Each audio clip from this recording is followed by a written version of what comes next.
한 주일 동안 잘 지냈습니까?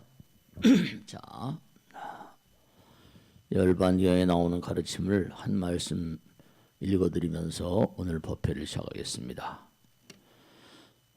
부처님께서는 중생들의 무량한 행복을 위해서 이 땅에 오셨다 그러셨어요.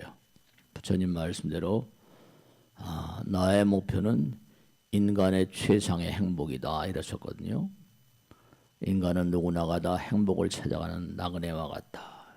과연 행복은 어디 있을까? 그러시면서 어리석은 자와 가까이 말라. 슬기로운 자와 친하라.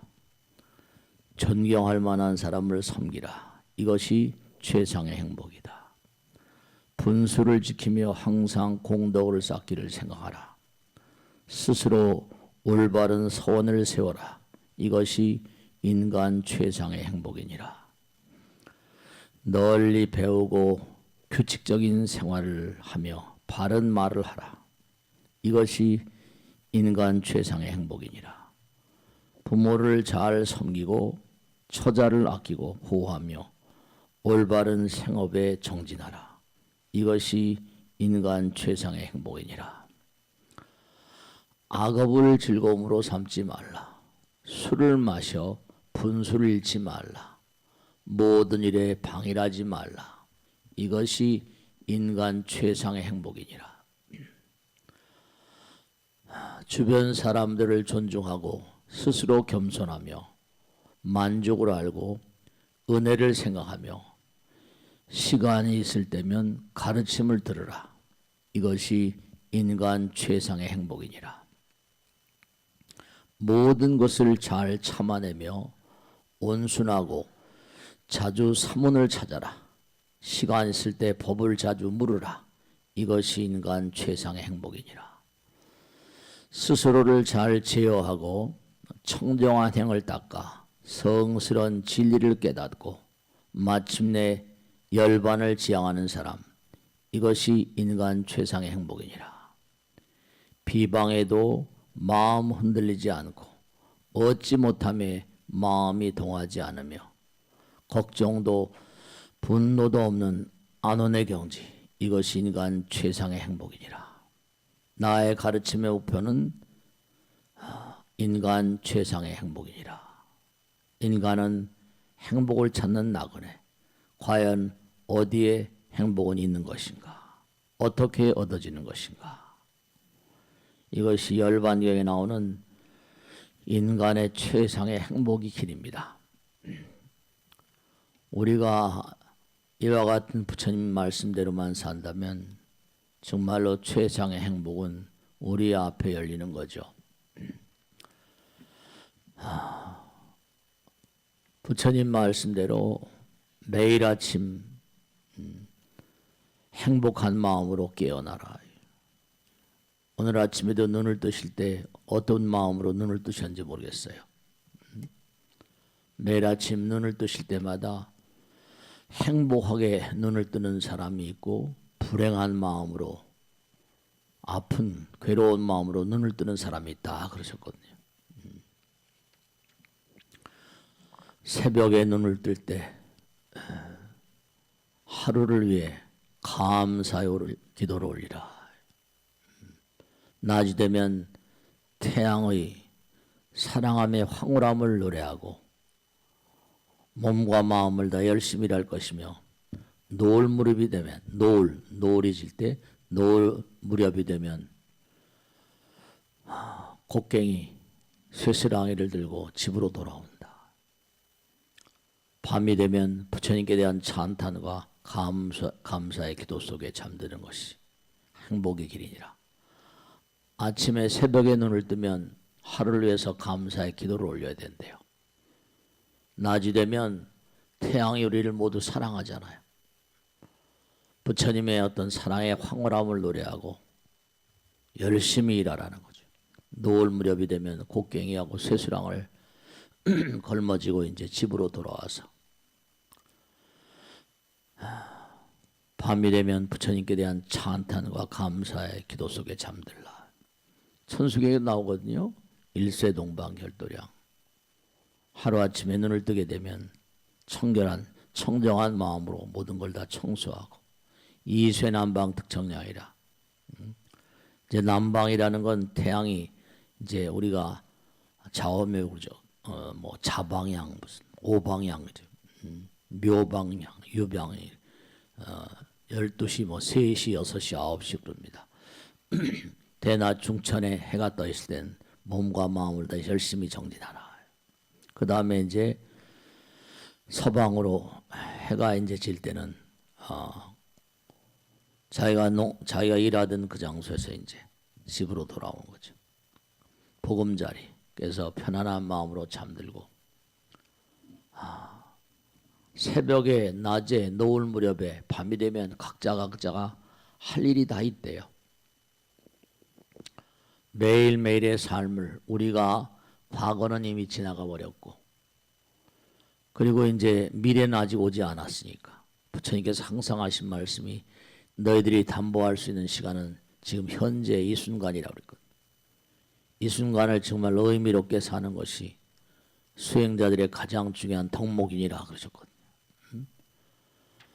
아침에 눈을 뜰 때 행복하게 눈을 뜨는 사람, 또 정말로 불행한 마음, 괴로운 마음으로 눈을 뜨는 사람도 있을지 모르겠죠. 항상 눈을 뜨고 삶을 도모하면 어떻게 하면 내가 남들을 도울 수 있는 삶이 될 것인가. 남을 돕는 게 나를 돕는 거라는 거 항상 부처님 말씀이니까. 주변 사람들을 사랑하라, 희망을 가지라.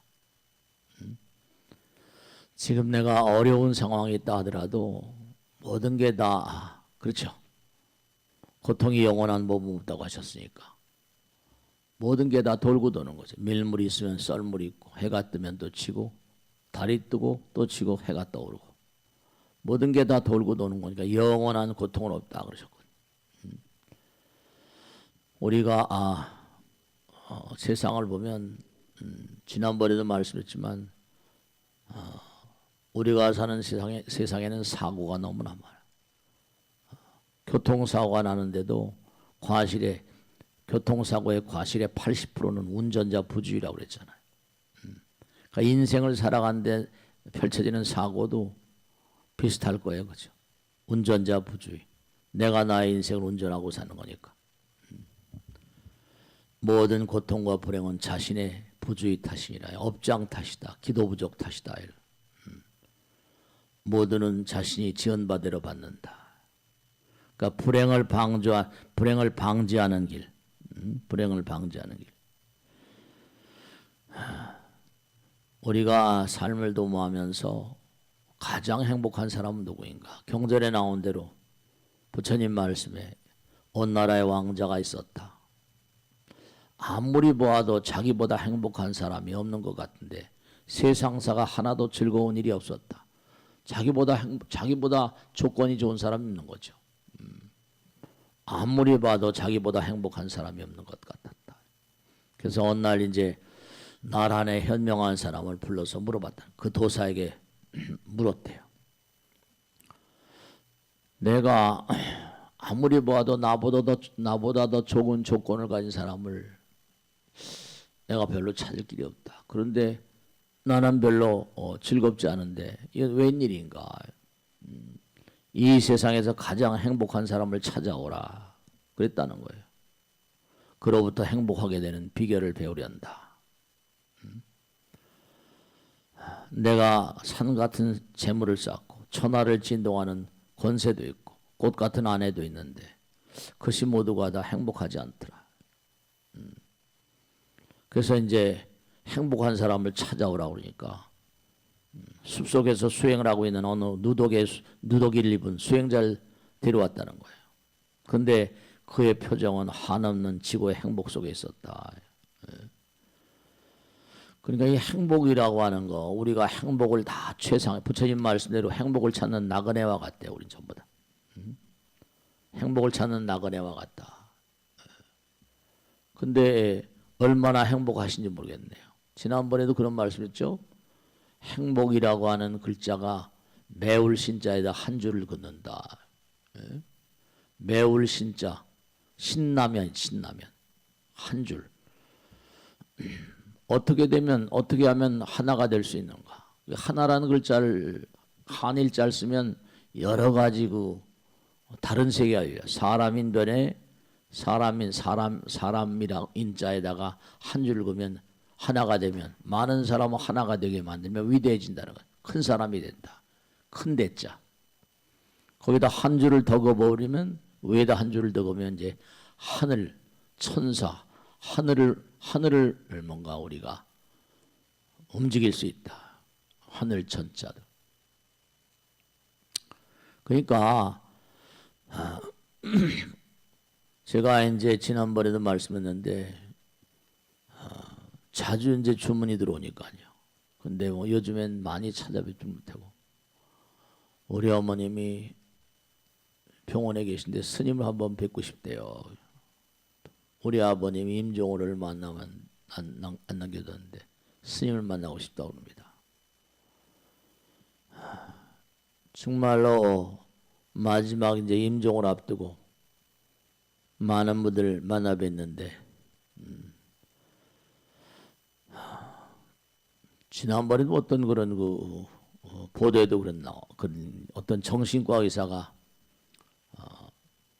임종을 만나는 그런 그 환자들을 만나면서 얘기를 들어보니까 후회가 남는 그런 그 임종자들이 많이 있다.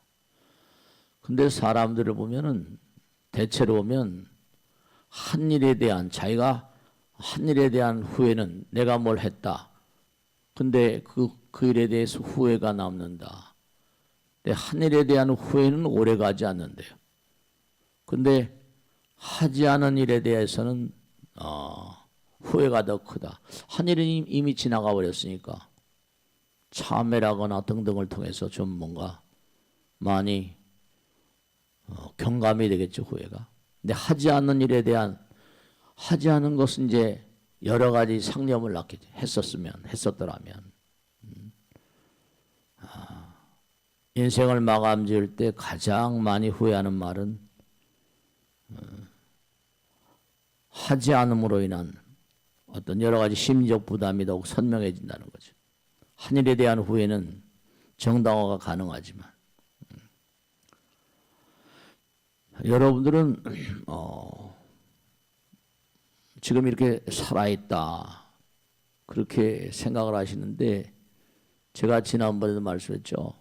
이 육신이라고 하는 건 타인이 될 날이 분명히 온다. 이 육신도 내 것이 아니다. 그런 말씀을 많이 드렸어요. 후회롭지 않은 삶. 우리나라가 지금 뭐냐면 우울증 환자가 100만이 넘는데요. 그리고 코로나 지나고 이래서 그런지 정신공황이라거나 불안, 초조, 이른바 강박의식, 정신질환이 100만이 넘는데요. 그러니까 도합 200만이 넘는 정신질환자가 있어요. 거기다가 계속 늘고 있다는 거예요. 그러니까 왜 이렇게 정신질환자도 많고 사고도 많이 일어나고 사람들이 사는 게 편안치 않아요. 요즘엔 뭐 백주 대낮에도 막 사람들을 잡아가서 그냥 사고 치고 그런 사람도 있으니까. 그 왜 우리가 삶을 살아가면서 행복을 다 구하면서도 행복하지 않은 왜 여러분들 행복하신가 모르겠다. 어떻게 행복하세요? 행복해요? 네. 부처님 전에 나오는 건 어떻게 돼요? 이렇게 한 주일 지내고 부처님 전에 이렇게 나오시면 그래도 좀 뭔가 마음이 좀 다르지 않아요? 네. 부처님 말씀에 따르면 그렇게 말씀했거든요. 위대한 사람은 다른 사람이 아니다. 자기를 항상 돌아볼 줄 아는 사람. 그리고 법을 만날 줄 아는 사람. 부처를 예경할 줄 아는 사람.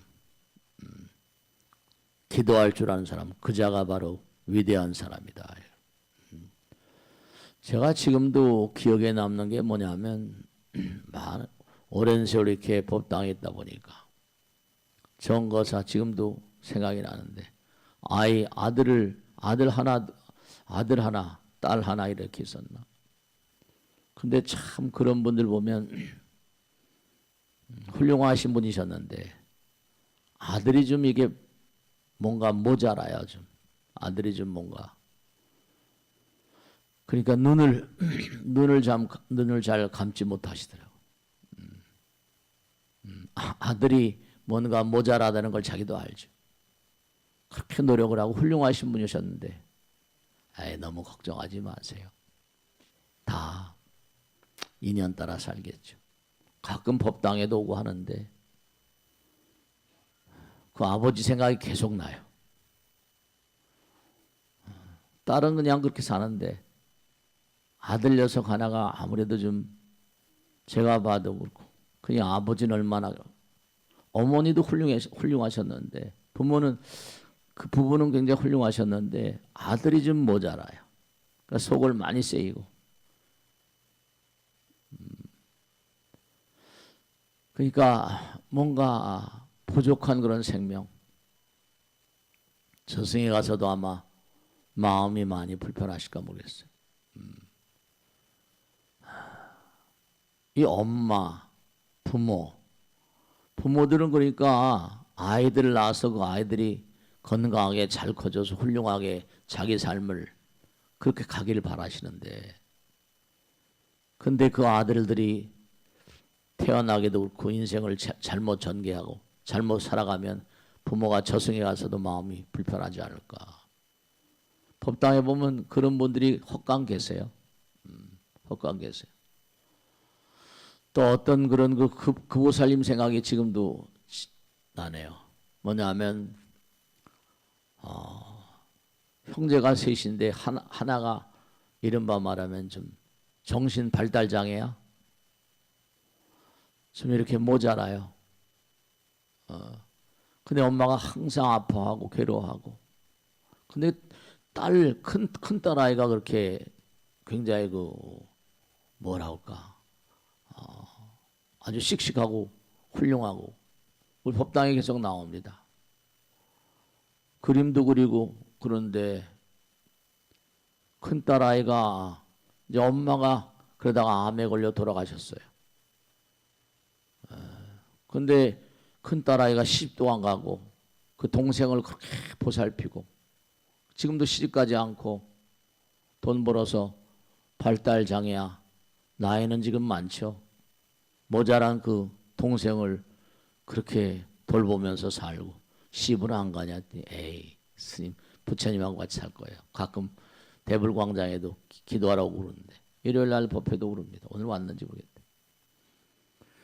그 세 자매인데 그 하나는 이제 장가들고 근데 그렇게 딸내미가 그렇게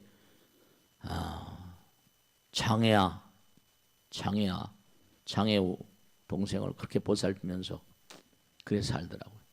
참 그것도 참 너무 기특하고 훌륭하고 말이죠. 세상을 살다 보면 제가 왜 말씀드린 거 아니에요? 부모가 아들 딸들을 낳는데 좀 모자라고 지진한 그런 아들 딸들을 낳았을 경우에 부모 마음은 저승 가서도 얼마나 편할까. 우리가 인생을 사는데 부모 마음이 그럴진대는 부처님 마음은 어떻겠어요? 우리가 살아가는데 여러 가지로 문제가 많이 있다. 마음의 아픔이 있고 부모가 얼마나 마음이 아파하실까. 자식을 낳았는데 그 자식이 정상이 아니고 비정상이다. 우리가 삶을 도모하는데 매일매일의 삶을 정말 정상적으로 몸과 마음을 다해서 열심히 살아가는 그런 아들 딸들 보면 부처님께서 마음이 좋으시겠죠. 근데 뭔가 그 아들 딸들이 모자라고 그러면 부모 마음도 아픈 것처럼 부처님께서도 우리가 인생을 살아가는데 여러 가지로 병발증으로 마음과 몸의 아픔으로 괴로워하시는 부처님도 얼마나 아파하실까. 여린 생명들. 그러니까 그 자매를 그렇게 형제를 돌보는 그 보살 벌써 그 어렸을 때 요만할 때부터 법당에 나왔는데 지금 40대가 됐더라. 근데도 시집도 안 가고 동생을 보살피는 그 자매 말이지. 그 제가 가끔 그런 생각을 합니다. 뭐 어머니 그러면 어때요? 어머니는 강하잖아요. 근데 뭐죠? 여자는 그렇지 않잖아요. 여자의 마음 뭐 갈대라고 하는 것처럼. 여러분이 거사님들이 여러 분 계신데 일요일 날은 얼마나 자기 아내에 대해서 얼마나 잘 알고 계신가. 얼마나 자기 아내에 대해서 자기 여자에 대해서 얼마나 알고 있는가. 우리가 정말로 여자라는 이름은 좀 약할지 모르겠는데 어머니라는 이름은 막강한 힘을 가지고 있죠.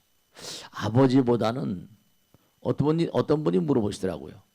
스님 관세음보살은 남자입니까 여자입니까? 관세음보살 남자 여자예요. 관세음보살 보면 관세음보살은 이렇게 하얀 옷 입고 뭐 이렇게 상을 만들잖아요. 그러니까 여자처럼 그렇게 생각하시는 거죠. 관세음보살이 무슨 성별이 있겠어요.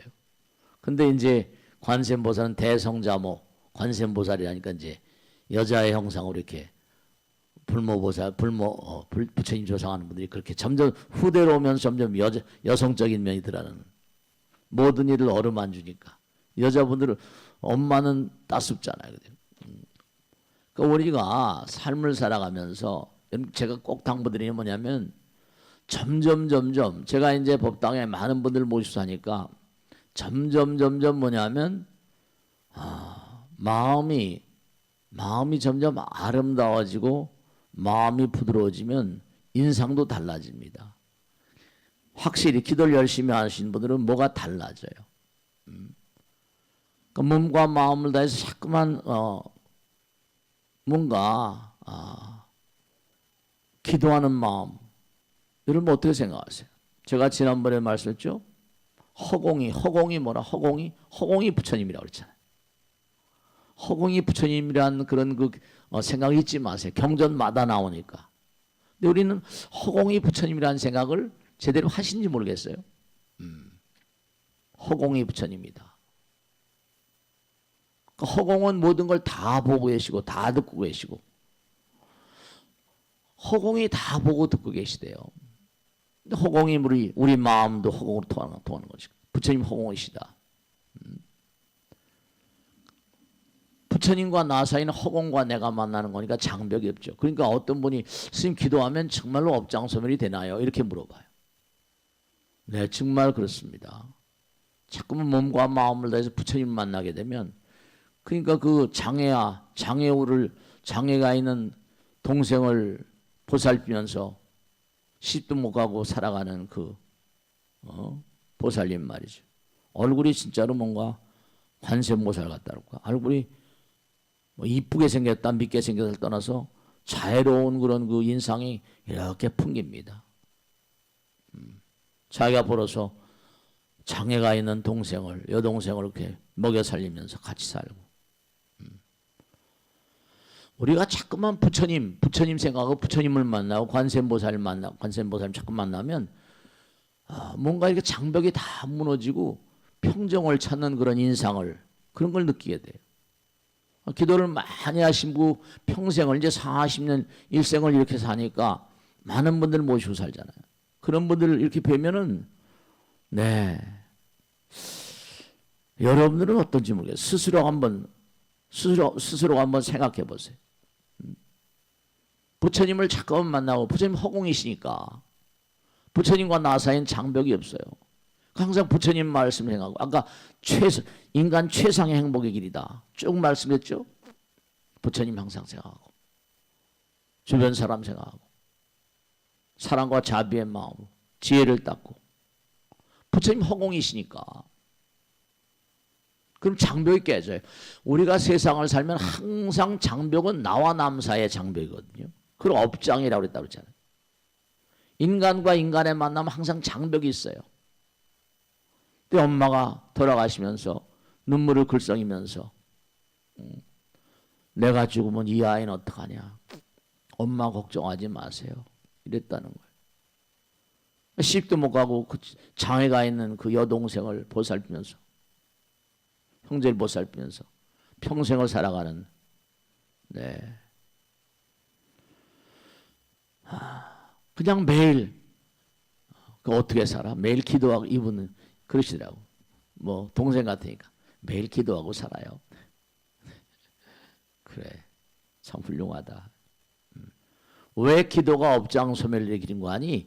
기도하니까 그냥 상투적인 단어로 생각하지 마시고 항상 부처님 생각하고 사는 마음이에요. 항상 부처님과 함께 살아가는 마음.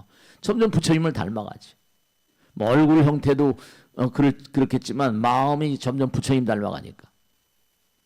사람과 사람 사이의 만남도 부처님 만남. 그 부처님께서 항상 하신 말씀이 만나는 사람 모두를 부처님으로 대하라. 그런 거거든요. 왜 우울증이 100만이나 오고 100만이나 되고 점점 늘고 공황장애라거나 정신병들이 이렇게 많은가? 부처님을 대하는 방법을 잘 몰라서 그래. 우울증이라는 게 결국은 뭐냐면 뭔가 항상 자기 스스로 불행하다고 생각하니까. 근데 우리가 매일 부처님 대하고 살고 허공이 부처님이고 그렇다고 한다면 생각을 해보세요. 항상 기도하는 마음으로 산다 그러면 우울할 이유가 없죠. 우울할 이유가 없어요. 정말로 말씀. 그 부처님을 불러대기만 하더라도 업장이 소멸됩니다. 어려운 일이 아니거든요. 왜냐하면 생각이라는 건 멈추질 않거든요. 우리의 생각은 쉬질 않아요. 근데 그 생각을 딱 뭐라? 내가 약사이레벌 관세음보살, 신묘장구 대단하니 다 그러면 생각을 딱 뭐라? 우리가 이 세상을 살면서 하는 생각은 전부 다 뭐라? 장벽이 많고 업장, 이기심 바탕으로 하니까 그걸 가운데를 딱 생각을 잘라버리는 거예요. 부처님 생각하는 거죠. 그럼 부처님 들어오시는 거예요. 업장이 자꾸만 끊어지다 보면 다른 게 수행이 아니라 그런 게 수행이거든요. 생각은 멈추질 않아요. 계속 이런 생각처럼 그냥 잠시만 생각이 잠시도 멈추질 않습니다. 왜냐? 우리 마음이 영혼을 흐르는 강물 같아요. 영혼 그 자체니까. 그래서 기도하는 거예요. 왜 기도는 염불은 업장 소멸이 일으킨다. 기도를 열심히 한 사람은 순수해지거든요. 그리고 정말로 기도를 열심히 한 사람들은 여러분 정말이다. 진짜예요. 기도를 열심히 하다 보면 내가 얻으려고 하지 않아도 얻어지게 되어 있고요. 네. 뭐 소원 성취, 기도하면 그저 뭐 소원 성취 대발언 뭐 이렇게 다 생각하시는데 점점 변해가요. 이 생각이라고 하는 번뇌망상, 동어망상, 번뇌망상. 그러니까 허공이 부처라고 하는 개념 속에 산다면 항상 부처님과 대화를 하는 거예요. 우리의 생각은 멈추질 않으니까. 아까 제가도 말씀했지만 그 젊은 나이에 말이죠. 시집도 안 가고 장애가 있는 형제를 데리고 평생을 그렇게 살아가는. 그 제가 그런 칙명공덕이라고 하는데 명호부사의 지력. 이게 무슨 말씀인가 하면 우리가 그 깐난쟁이 애가 나온 말이죠. 엄마 부르면 어떻게 돼요? 모든 게 해결된다고 그랬잖아요. 칙명 이름을 자꾸만 불러보면 부처님 자꾸만 불러 모시게 되면 그게 이제 연불공덕 공덕이 쌓이거든요. 공덕상이 돼요. 기도를 열심히 하고 몸과 마음을 다해서 부처님을 잠깐 불러 모시면 자기도 모르는 사이에 부처님을 닮아간다니까요. 명호부사지력, 칙명공덕. 명호, 이 이름이 갖는 부사한 힘이 있거든요. 자꾸만 부처님 불러 모시니까 불가사의한 미실력이 작용합니다. 네. 계속 불러대는 내 마음, 부처님을 불러대는 그 마음이 부처님 마음이잖아요. 부처를 아는 마음이죠. 그래요.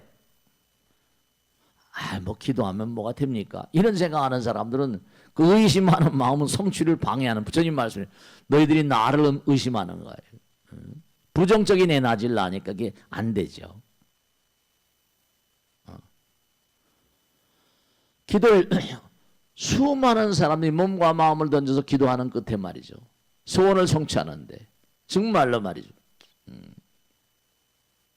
제가 항상 드린 말씀이에요. 우리는 지금도 계속 찍어대고 있다. 계속 녹음해대고 있다. 육신은 타인이다. 그럼 찍어대는 거, 녹음한 거 어디로 가요? 거기다. 부처님 말씀에 따르면 너희들은 광음천에서 왔다. 이른바 빛이 소리인 세계에서 왔다는 거잖아요. 그러니까 우리는 영상자를 가지고 있다. 영상자. 찍어대는. 우리 스마트폰 같은 것도 뭐 영상 통한다 그러잖아요. 나의 마음 가운데 잠깐 부처님을 그리는 마음.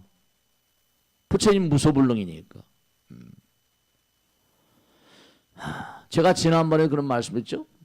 여러분 말씀이죠. 이걸 잊지 않으셔야 되는데 여러분이 하는 말, 생각, 행동, 여러분이 하시는 일들, 여러분이 만드는 작품들, 이 작품들이라거나 말, 생각, 행동은 여러분의 마음을 그대로 투영해버립니다. 거울이라는 건 뭐예요? 거울이라는 건 대상을 그대로 비춰내잖아요. 그러니까 여러분이 만드는 작품 같은 건 여러분의 사랑의 정도랄까, 지혜 정도랄까, 그런 것들이 거기에 다 투영돼 버립니다. 뭐 메이커라거나 브랜드 같은 거 다 그런 게 다른 게 아니라 여러분도 여러분 스스로는 잘 모르시지만 남들이 여러분을 아는 브랜드 가치가 다 있어. 개인마다 말이죠. 그런 게 있어요. 우리가 보면 지난번에 말씀해 새로움이라는 거, 하루아침에 눈을 뜨면 새로운 날이 오죠. 새로움은 거기 같이 붙어서 뭐가 있어요? 늙음이라는 게 따라간다 그러죠. 새로움과 늙음. 삶이라는 건 살고 있다는 건 죽어가고 있는 거잖아요. 삶과 죽음이 항상 같이 따라다녀요. 그럼 실패와 성공도 같이 따라다닙니다. 수많은 실패가 성공을 낳는 거예요. 같이 따라다녀요. 밀물 있으면 썰물 있는 거고 다 같이 따라다녀요. 봄, 여름, 가을, 겨울 있는 것처럼 우리 인생에도 봄, 여름, 가을, 겨울 있죠. 좋은 날도 있고 나쁜 날도 있고. 그럼 마냥 영원한 고통도 없고 영원한 즐거움도 이게 다 행불행이라는 거.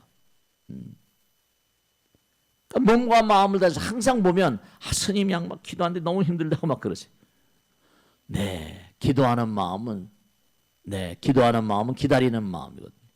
모든 마음에 있는 걸 형상화시키려면 시공을 내 마음 가운데는 다 이루어졌는데 마음 가운데 그려져 있잖아요. 근데 형상화시키고 현실화시키려면 당연히 뭐 백일몽 지난번에 말씀했죠. 시간이 걸릴 수밖에. 시간이. 그러니까 조급해하면 안 돼요. 서두르지 말라. 조급해하지 말라. 그건 부처님의 능력. 자기 자신을 그러니까 부처님을 의심하는 것이라기보다 자기 자신을 의심하는 거예요. 자기를 의심하는 사람이 그거 뭐 되겠어요 잘? 그냥 항상 어린아이가 부처님 부모님 부르는 것처럼.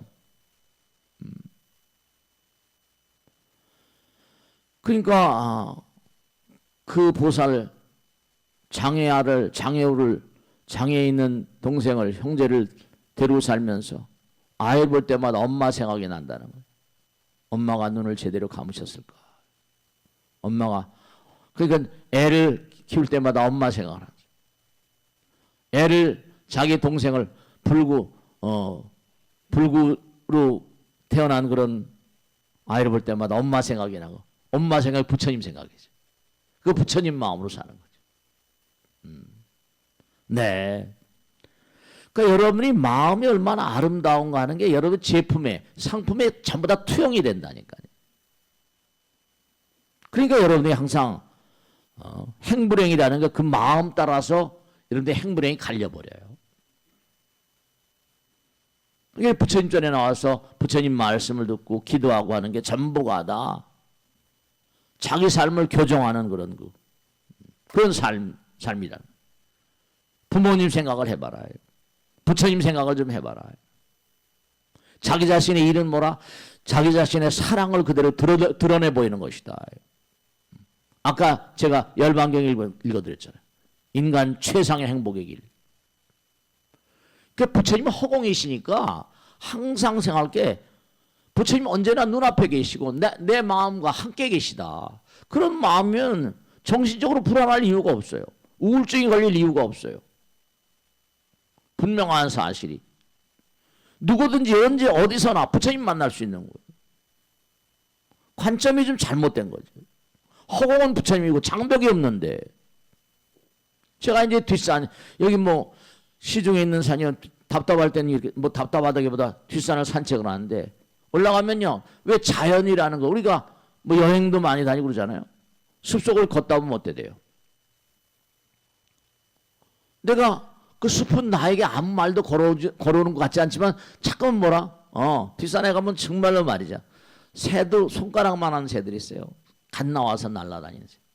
숲이 나에게 말을 걸어오잖아요. 깊은 산중에 있다 보면요. 자연이 자꾸만 나에게 말을 걸어와요. 언제 어느 곳에서든지 어느 상황에서든지 부처님을 만날 수 있는 거거든요. 그때마다 약사를 관세음보다 부처님. 그럼요. 허공은 장벽이 있고 자연 우리가 너무나 자연을 자꾸만 뭔가 하니 태국인가 어딘가 뭐 라오스인가 어디 그 동남아 나라에서는요 뭐냐면 원숭이들이 예전에 안 그랬는데 원숭이들이 사람 막 덮쳐가지고 사람을 막 해코지 한다고 그렇게 나오더라고요. 신문에 났잖아요.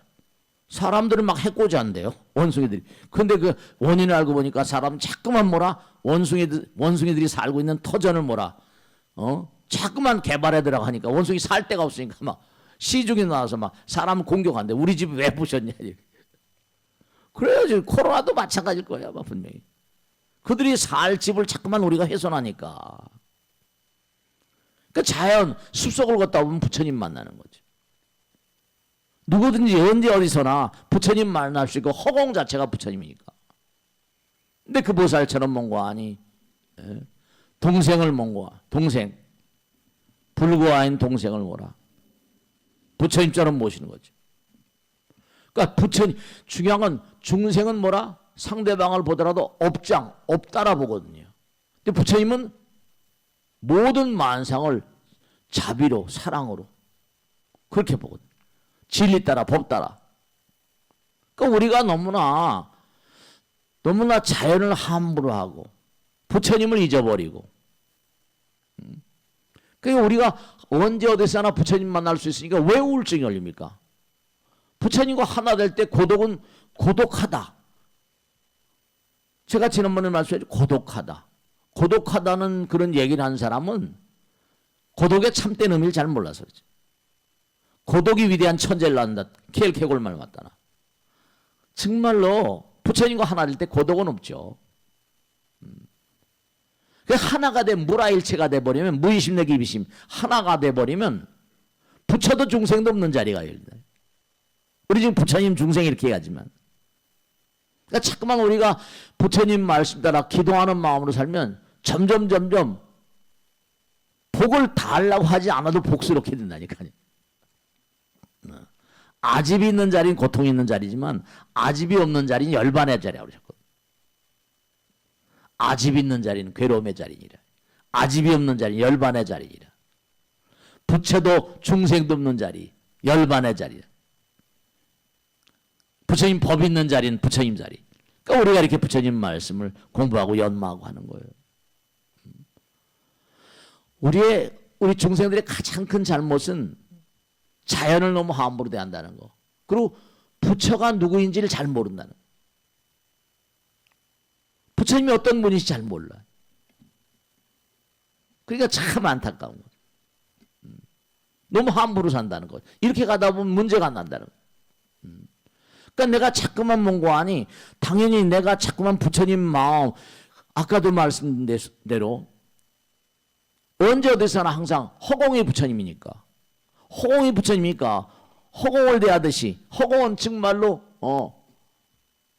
우리에게 아무 말도 안 하지만 부처님께 기도하면 메아리가 있거든요. 몸과 마음을 다해서 내 마음 가운데 부처님의 육성이 흘러나온다. 해보시면 아시게 돼요. 내가 몸과 마음을 다해 자꾸만 부처님 말씀대로 살면 상대방도 내가 몸과 마음을 다해서 부처님 말씀대로 산다면 이게 뭐 그림 같은 얘기, 동화 같은 얘기가 아니 그렇게 들릴지 모르겠는데 상대방도 아들, 딸도 그렇죠? 그 좀 이상한 얘기지 모르겠지만 강아지가 뭐죠? 캉캉 짖으면 내가 가만히 있으면 강아지도 잠잠해지잖아요. 마찬가지로 몸과 마음을 다해서 상대방을 부처로 대한다고 한다. 부처로 대하는 것보다 아까 말씀드린 대로 중생은 모든 만상을 업 따라보지만 부처님 뭐라? 법 따라보고 사랑과 자비 따라보니까 상대방도 아들, 딸들도 변해간다니까. 그러니까 변해라 뭐 해라 이게 아니라 내가 변하면 상대방이 저절로 변해가는 건 이 우주의 철칙이거든요. 그러니까 내가 지혜롭지 못하면 가정도 내가 임하는 단체도 나라도 모든 게 다 마찬가지. 왜냐하면 다른 궤도를 따라가서 태양도 궤도를 따라가고 모든 게 궤도를 따라가죠. 그럼 내가 부처님 따라가면 저절로 돼요. 저절로 지혜와 복덕이 하나가 될 건 기정사실이잖아요. 궤도 따라가면 그 허공이 나의 몸이라고 하신 말씀은 화엄경, 법화경, 원각경 안이 나오는 곳이 없어요. 경전마다 허공이 나라는 거예요. 허공을 몸으로 하신 부처님께서는. 근데 허공을 전혀 허공의 의미를 잘 모르는 거예요. 허공이 부처님이란 당장 우리 허공이 없으면 살 수가 없는 게 호흡을 안 하면 살 수가 없거든. 우리의 생명 그 자체는 부처님이라는 게 뭐 이건 경전마다에 나오고 8만사천 대장경 모두에 나오는 가르침이에요. 허공이 부처님이라. 색즉시공 공즉색이라. 근데 그걸 잊어버리고 살고 있다. 허공이란 건 텅 빈 마음이죠. 지금 텅 빈 마음, 그 이해가 안 되는데요. 그 이해가 안 되니까 어떡한다. 해보시라니까. 우리 인간의 가장 큰 취약점은 상대방을 만나면서 어떻게 하면 상대방을 뭔가 이용할 수 있어. 상대방을 뭔가 내가 어떻게 득이 되게 어떻게 뭔가 할 수 있겠는가. 부부간에도 마찬가지예요. 처음에 만나서 이제 뭔가 이렇게 사랑하고 알콩달콩 살지 모르겠지만 하도 많은 분들을 만나고 얘기를 하고 별것도 모르면서 답답하니까 오시니까 아는 대로 한두 마디 이렇게 뭐 말씀을 드리고 하면 그렇거든요. 보살님 옛날에는 말이야 남편이 이렇게 사랑스러웠잖아. 그러니까 우선 자기를 돌아봐봐. 왜 지금은 남편이 옛날같이 안 보이나? 처음 만날 때 생각을 해봐. 그러니까 허공이 부처라는 개념을 투철히 우리가 파악한다고 한다면 언제 어디서나 어떤 상황에도 부처님 만난다면 항상 부처님께 상의를 드리는 거예요. 분명한 사실은요. 여러분이 뭘 바라시잖아요. 여러분이 바라는 게 뭐가 대수롭겠습니까? 솔직히 말씀입니다. 저도 그런 생각했었어요. 내가 바라는 게 부처님 손바닥만한 땅 하나 주시면 내가 법당에서 죽을 때까지 몸과 마음을 내서 부처님 말씀을 전파하겠습니다. 그런 생각했어요. 아니 내가 원하는 게 손바닥만한 땅바닥 하나인데 그것도 부처님께서 못 해주시면 이게 말도 안 되는 거죠. 그러니까 여러분이 원하시는 걸 가만히 보면 진짜예요. 이건 빈말이 아니라 원하시는 게요. 소원성취 정말로 손바닥만한 땅 여러분이 원하는 게 뭐가 대수로워요. 몸과 마음을 다해서 확신에 차서 이건 분명히 이루어지는 것이다. 다만 이런 게 있죠. 전생에 빚을 많이 졌어요. 전생에 뭔가 진 빚이 많아. 우리가 생전 예수에 지내는 것도 마찬가지예요. 생전 예수에 뭐냐?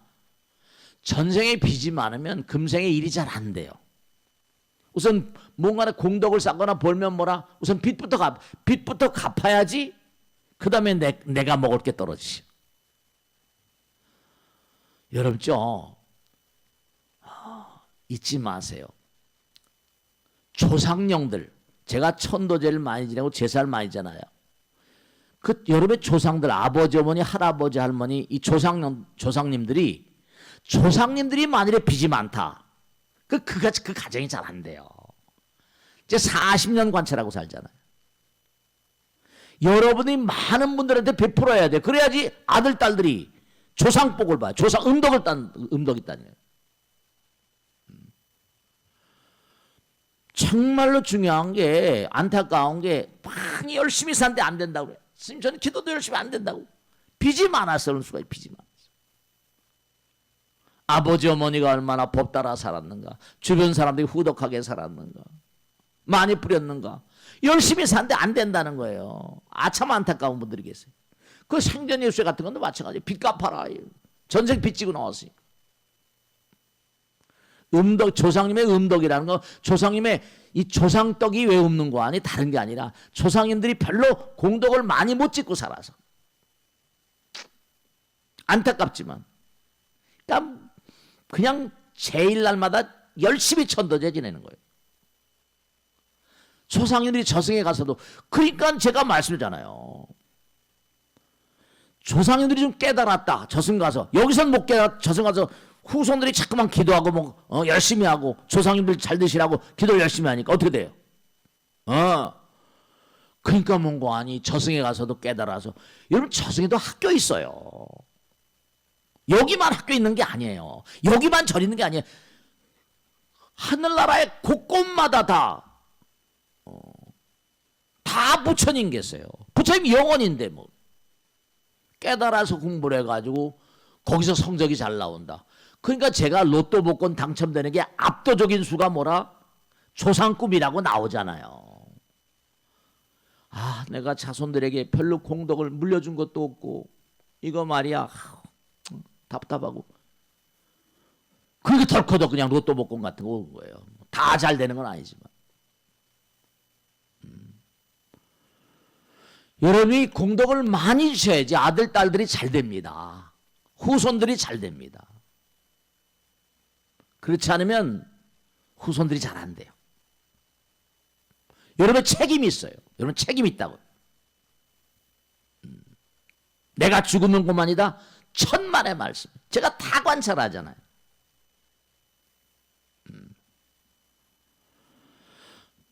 여러분이 몸과 마음을 다해서 열심히 기도하시고 공덕을 쌓고 살아야 될 필요성은 100,000,000%입니다. 그러니까 여러분이 부처님 말씀을 공부하면서 정말로